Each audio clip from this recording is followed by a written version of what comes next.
Um bom dia a todos, mais uma vez. Estamos aqui nessa sexta-feira, dia de preparação. Estamos juntos estudando a Palavra de Deus, aprendendo mais do Senhor.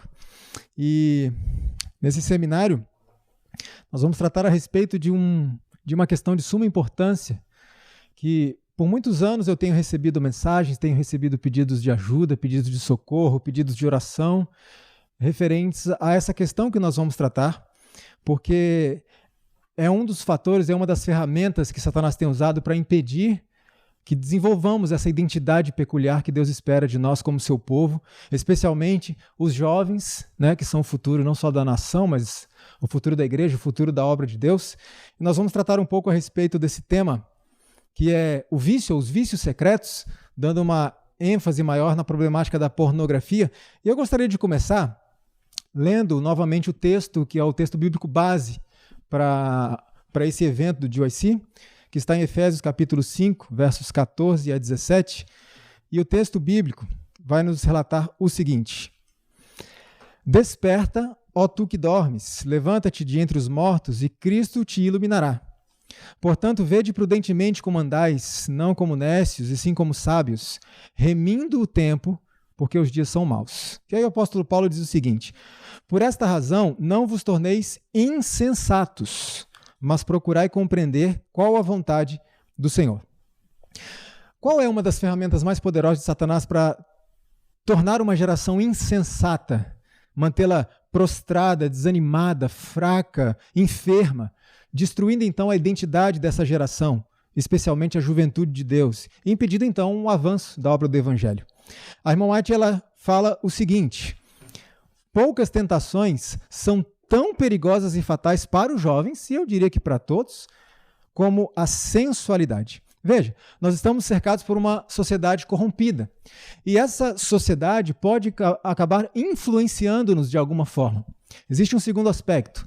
Muitas pessoas que se tornaram adventistas do sétimo dia, elas se converteram muitas vezes de uma vida de promiscuidade, de uma vida de bebidas, de fumo, muitas vezes de drogas. E essas pessoas, depois que se batizam, as tentações não cessam na vida delas. E elas trazem consigo memórias, hábitos, tendências que foram cultivadas quando elas não eram cristãs ainda. E elas precisam continuar lutando contra essas tentações. E nós precisamos ajudar uns aos outros nesse aspecto. Por que é importante nós falarmos desse assunto? Veja só o que a irmã White comenta a respeito. A imoralidade de toda espécie está lutando pela supremacia e operando contra as manifestações do Espírito Santo, do poder do Espírito Santo.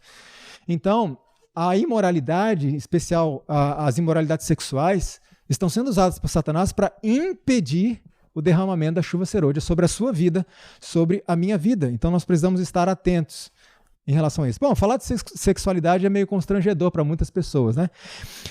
Então, por ser constrangedor, muitas vezes as pessoas que têm problemas com isso têm que enfrentar, humanamente falando, sozinhos. Não tem coragem de compartilhar com o irmão, então se torna um inimigo silencioso, que vai destruindo a pessoa sem ela poder pedir ajuda por causa do constrangimento que causa. E eu recebo mensagens, eu vou compartilhar algumas com vocês, mensagens que me fazem tremer. E a gente pensa, não é possível que isso aconteça aqui dentro da igreja.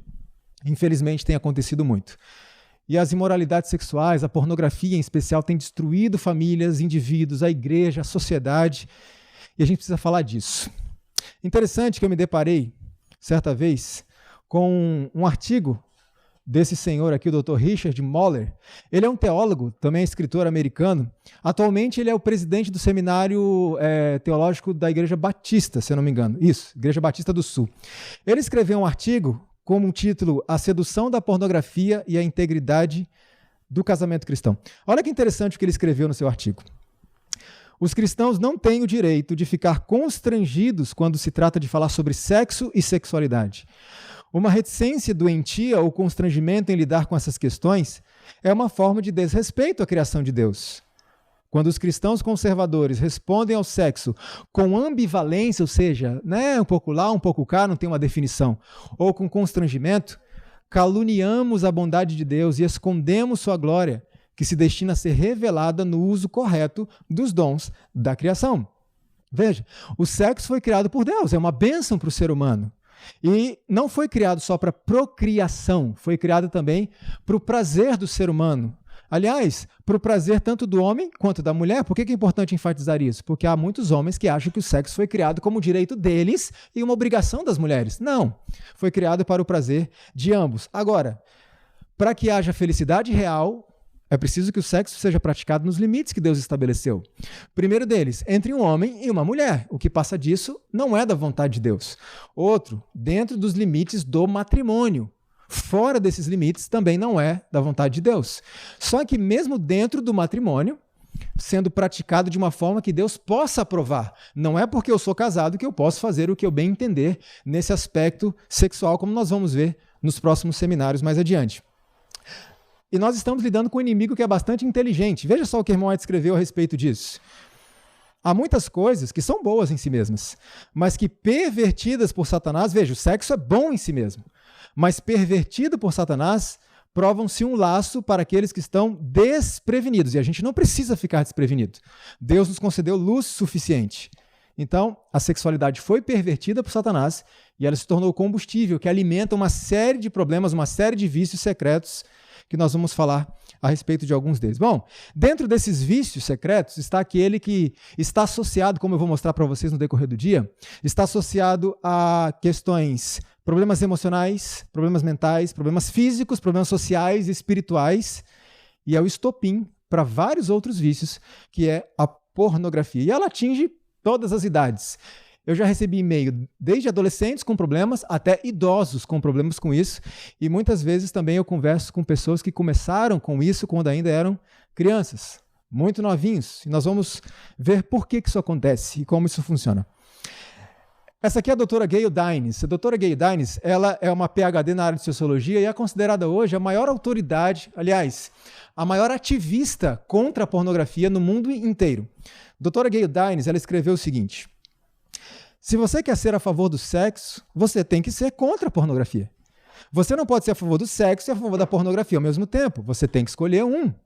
E eu acho que nós, que somos contra a pornografia, somos contra ela porque não conseguimos suportar o que ela faz com o sexo. Não suportamos ver a forma como ela reduz o sexo a um produto industrial tóxico. E ela não está sozinha nesse pensamento. Aqui temos também a doutora Mary Ann Leiden, que ela também é uma PhD, mas na área de psicologia, e ela disse o seguinte num documentário, veja, a versão do sexo na pornografia é falsa, e vocês vão ver por quê. Eu quero que você tenha a versão verdadeira. Então, médicos, acadêmicos, especialistas, cientistas, nos últimos anos têm se preocupado muito com essa questão da pornografia. Por quê? Eu vou mostrar para vocês mais tarde que a pornografia ela está associada a casos de violência contra as mulheres e crianças, e eu vou mostrar por que isso acontece, é uma questão fisiológica. Está associada a casos de pedofilia, tráfico de seres humanos, práticas homossexuais, sexo antes do casamento e sexo extraconjugal, divórcios, ansiedade, depressão e até suicídio. Veja, não estou dizendo que todas essas coisas são causadas única e exclusivamente pela pornografia, mas a pornografia está associada a muitos casos desses e a ciência vai nos mostrar o porquê. Então a gente precisa lutar contra isso. É um inimigo poderoso que está crescendo cada vez mais.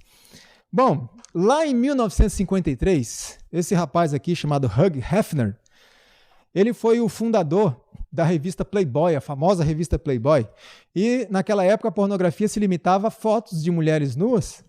Parecia um entretenimento inocente. Parecia.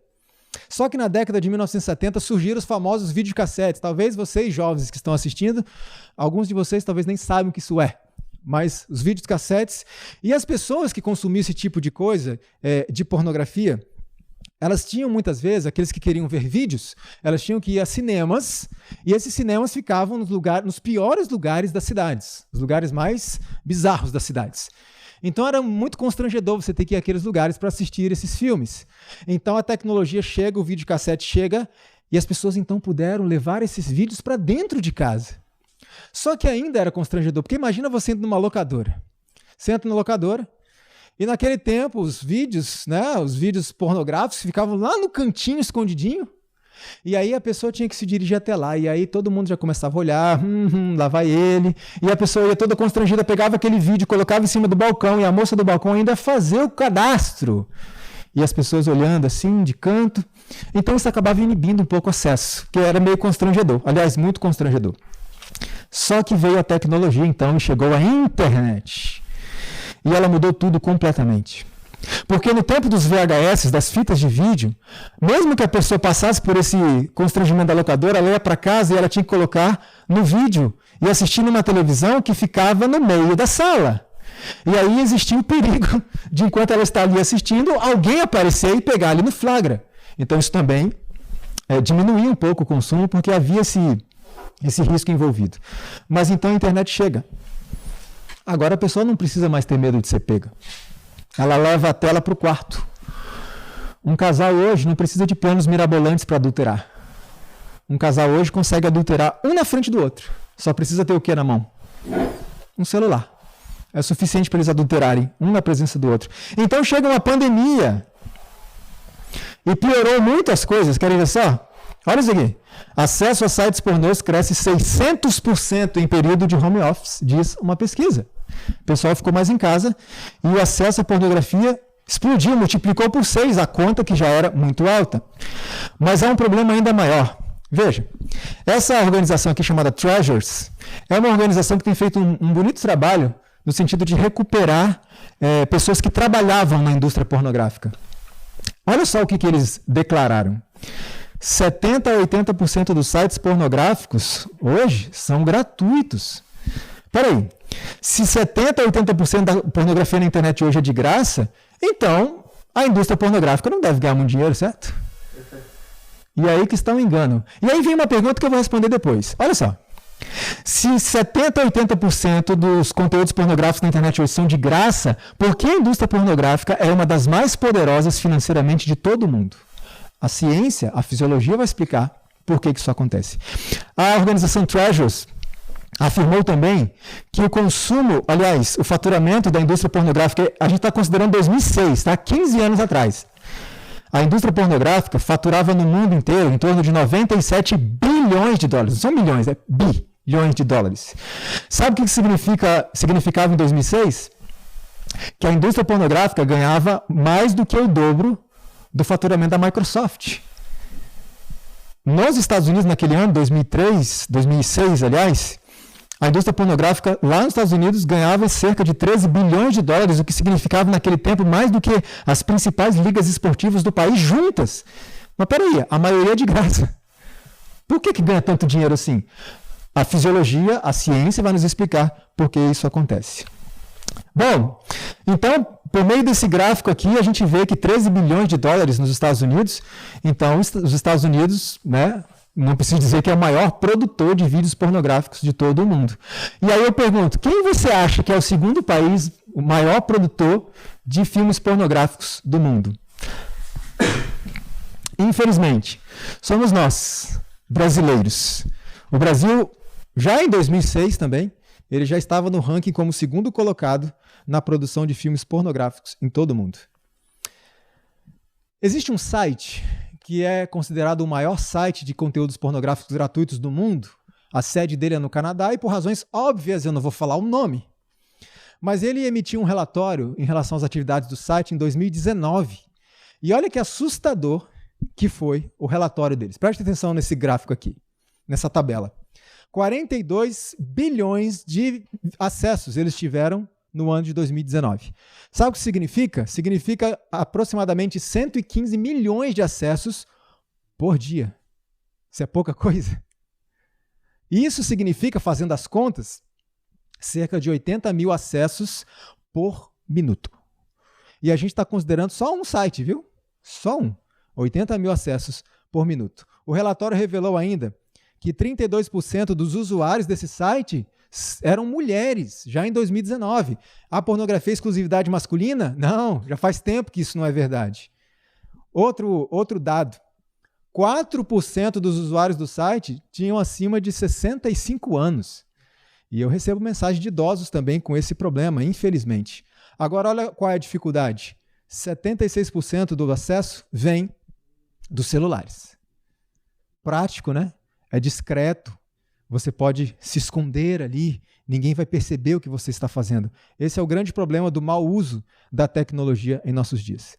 Um outro artigo, na revista Interinstitucional de Psicologia, revelou o seguinte, que entre os 50 sites mais populares de todo mundo, 4 são de pornografia. Veja, do ranking dos 50 sites mais populares, 4 são sobre pornografia. E a média para a primeira exposição está entre 11 e 13 anos de idade. Eu recebi um e-mail de um jovem há um tempo atrás e ele me disse que o primeiro contato dele com a pornografia, preste atenção nisso, ele tinha 5 anos de idade. E sabe como é que ele foi que teve contato? O pai dele sentava ele no colo para assistir pornografia junto. E estamos falando de um adventista do 7º dia. Esse é o pastor Felipe Bentley. O pastor Felipe é pastor de uma ramificação da Igreja Batista. E o pastor Felipe ele fundou, em 2016, um ministério chamado Vida Pura. Ele reconhece que é um ex-viciado em pornografia e hoje ele ajuda outras pessoas por meio do seu ministério. Ele diz que em 4 anos de ministério, ele recebeu 13 mil pedidos de ajuda em relação ao problema com a pornografia. Se você fizer uma conta simples, isso vai dar em torno de 9 pedidos de ajuda por dia. Inclusive, ele disse certa vez que ele recebeu o pedido de ajuda de uma mãe que pedia ajuda para sua filha, estou falando de uma menina, com 12 anos de idade, viciada em pornografia e era viciada desde os 8. Veja, uma menina, uma criança viciada em pornografia. E o pastor Felipe diz que 40% dos pedidos de ajuda que ele recebe vem de mulheres. Veja como isso é estarrecedor. Então não é mais algo só de homens. E tudo bem, essas mulheres podem estar pedindo socorros para o esposo ou para um filho, mas muitas delas estão pedindo socorros para si mesmas. Eu, particularmente, recebi uma mensagem de uma moça, há algum tempo atrás, um e-mail que ela dizia assim: irmão Leandro, eu estou angustiada, desesperada, sem nenhuma esperança. Completamente escravizada pelo vício da pornografia. Estamos falando de uma mulher. Eu me sinto culpada e muito distante de Deus. Eu já tentei de tudo para me libertar, mas eu acho que eu nunca vou conseguir. Será que é possível? É possível.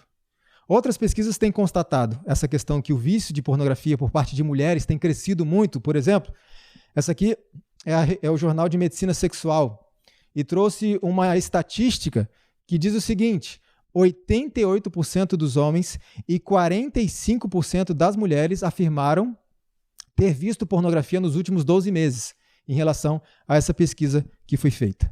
Outra pesquisa que foi publicada na revista Vivências revelou o seguinte: pesquisas nos Estados Unidos mostraram que 66% dos homens e 41% das mulheres consomem pornografia mensalmente. Veja, 41% das mulheres é quase a metade, certo?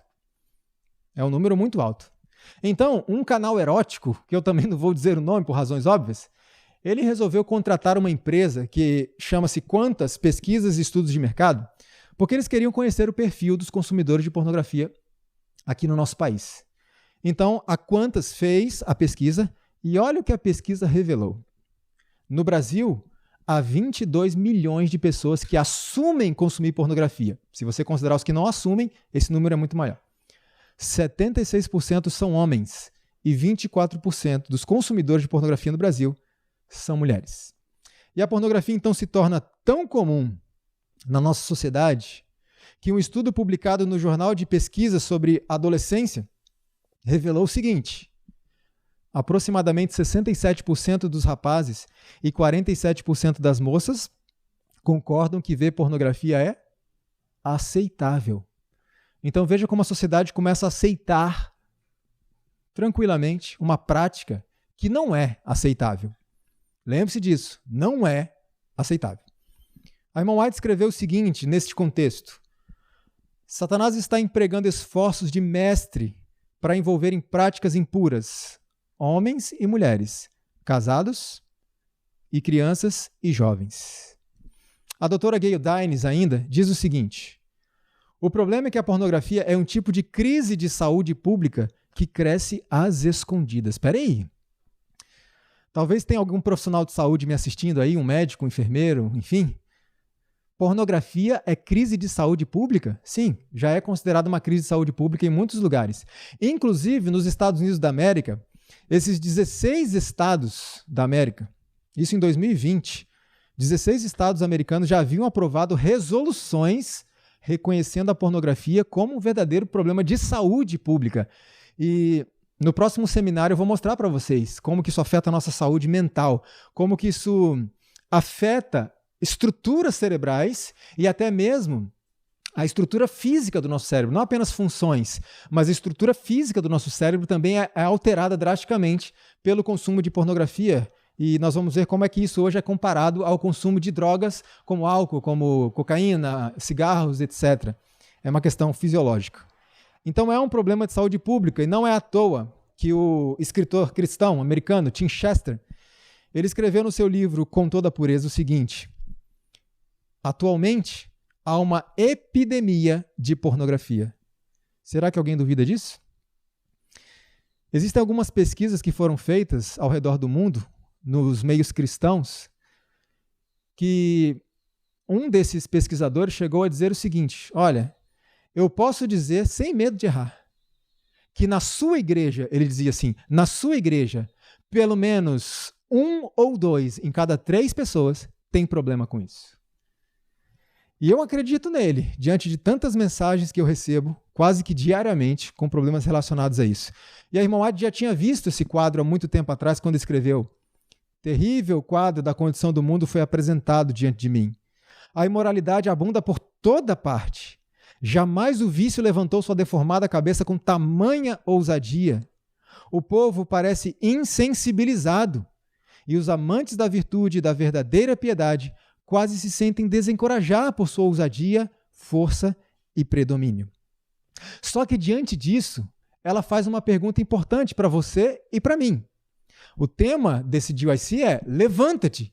Então veja qual a pergunta que a irmã White faz. Quem se colocará ao lado do Senhor?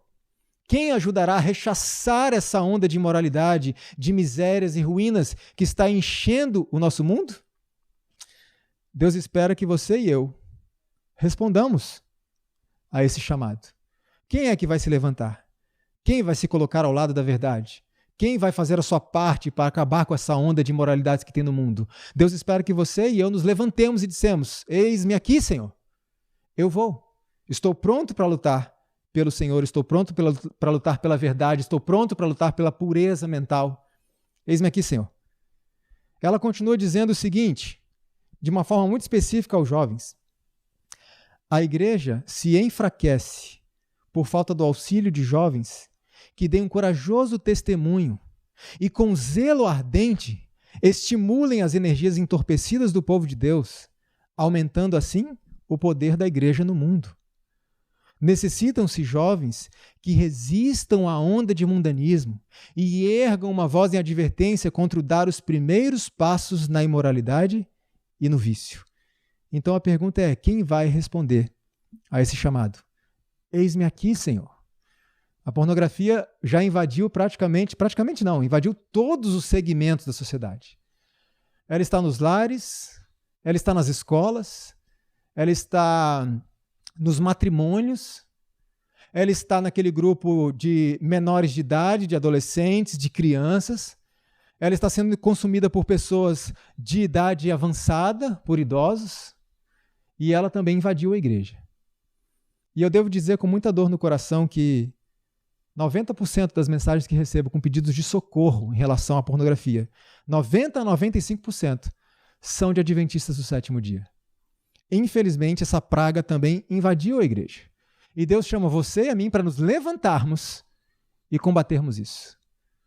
Combatermos como? Em primeiro lugar, se porventura alguém que me assiste consome esse tipo de coisa, comece a lutar em sua própria vida.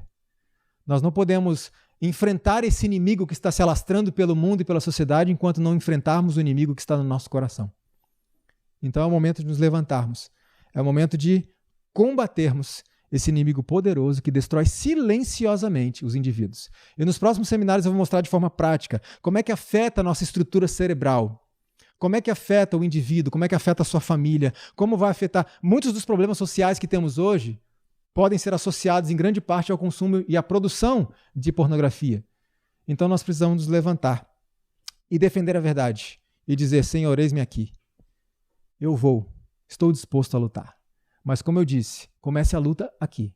É aqui a primeira luta. Muitas pessoas querem dominar o mundo. Aliás, dominar o mundo, não, desculpe, elas querem mudar o mundo. Mas ainda não mudaram aqui. Certa vez eu estava vendo uma entrevista de um psicólogo muito famoso, que eu me esqueci o nome dele, um americano, E ele dizia que se preocupava muito com jovens que saíam por aí em manifestações políticas, etc., que queriam mudar o mundo, queriam transformar o mundo e não arrumavam nem o próprio quarto. Então esse psicólogo dizia, lógico, muitas pessoas não gostaram do que ele disse, mas ele disse, você quer mudar o mundo? Começa arrumando seu quarto. Começa mudando a sua casa. Começa mudando a sua vida. Lembra que na plenária que nós falamos há pouco tempo, a irmã White escreveu que se houvesse mais benignidade, mais amor, mais religião doméstica dentro do lar, a igreja teria mais poder. Então nós precisamos nos levantar e dizer ao Senhor, estou aqui, Senhor, estou pronto para lutar. Agora eu pergunto, de quem é a culpa?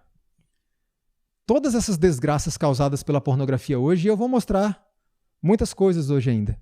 De quem é a culpa disso? Será que a culpa é dos produtores de filmes? Será que a culpa é dos atores dos filmes? Responda uma coisa. Se não há demanda, há necessidade de produção? É lógico que não. Então o problema em si não está no filme pornográfico, não está no material pornográfico. O problema em si está na demanda da sociedade. É aqui que está o problema. Se você consegue acabar com a demanda, a indústria morre, não se sustenta. Então eu tenho que dizer de uma forma muito honesta, a culpa é sua que consome. Eu não quero colocar um peso maior nas suas costas, nem que você se sinta mais condenado e mais humilhado do que você já está se sentindo. Porque eu sei que você quer vencer isso, você que consome esse tipo de coisa. Então não quero botar mais um peso nas suas costas, mas eu preciso que nós reconheçamos. A gente tem que assumir responsabilidade. Muitas vezes uma pessoa se senta, vai assistir um filme pornográfico, me escreve uma mensagem e diz, Leandro, me ajuda, eu estou sofrendo muito com isso. E não, está na hora de se levantar. Está na hora de assumir responsabilidade. Está na hora de deixar essa ideia de coitadismo do lado. Porque nós temos um Deus que pode nos dar a vitória. Então nós precisamos nos levantar e começar a lutar. A culpa é de quem consome, é de quem assiste. E alguns podem dizer assim, não, mas eu assisto essas coisas, mas o problema é meu. Ninguém tem nada a ver com o que eu estou fazendo dentro do meu quarto, lá quietinho. Não, o problema não é só seu. E eu vou mostrar durante esses seminários hoje que aquilo que nós vemos dentro do nosso quarto tem afetado toda a sociedade. De uma forma muito simples, toda a sociedade. O problema não é só seu. Nós precisamos reconhecer a nossa condição. Agora, e se você se identificou com isso e está dizendo aí, do outro lado da tela, o seguinte, olha, realmente eu tenho esse problema, irmão. Será que tem jeito para mim? Será que eu vou conseguir me libertar disso algum dia? Eu posso te dizer, sem medo de errar, sim, tem jeito para você.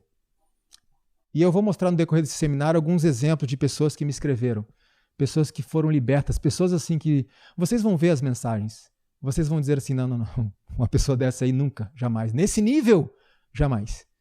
Mas sim, se libertaram pelo poder de Cristo, porque Cristo pode fazer o que quiser. Ele tem poder. Só tem uma coisa que ele não pode fazer, é obrigar você e a mim, é nos forçar. Tirando isso, ele pode fazer qualquer coisa. Qual é a solução para aquele que deseja libertação? A irmã White diz o seguinte, falando a respeito de Cristo, que é o remédio para o problema do pecado, ela diz, a sua graça é suficiente para o mais fraco dos seres. Eu não sei, mas se você se identifica com isso, mas sempre que eu leio esse texto, eu me identifico com isso. Isso me dá esperança, motivação.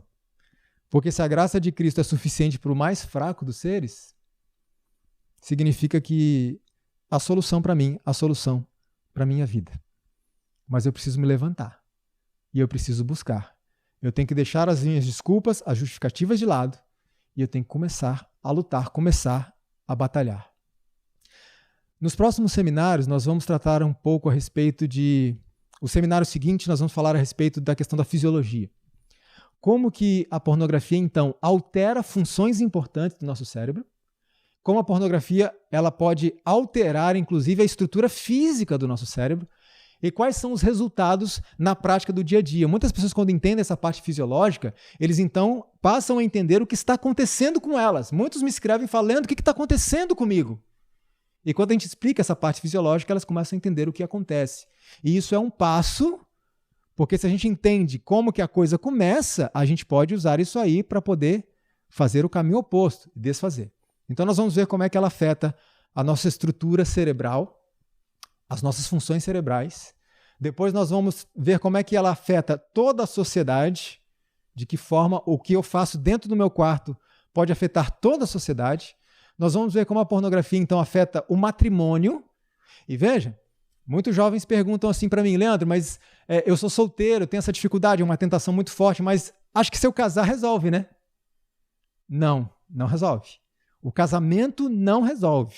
E eu vou mostrar para vocês por que não. E muitas das mensagens que eu recebo com pessoas com problemas são pessoas casadas, às vezes há 20, 30 anos. E vocês vão entender por que a pornografia não resolve, não é resolvida pelo simples fato de você estar casado. Então, se você que é solteiro e pensa se casar um dia, o meu conselho é que você entre nessa batalha agora. Porque você está destruindo um casamento que ainda não aconteceu, que é o seu casamento. E eu vou mostrar para vocês como isso funciona. E finalmente nós vamos ver como é que isso afeta a igreja e o que a maioria das pessoas esperam. Como é que vence isso? Evidentemente eu vou dar algumas sugestões que podem te ajudar.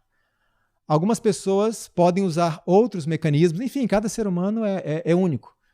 Mas algumas sugestões que no decorrer do meu ministério eu tenho dado a algumas pessoas e tem ajudado essas pessoas e pode ser que ajude você que porventura tenha essa dificuldade.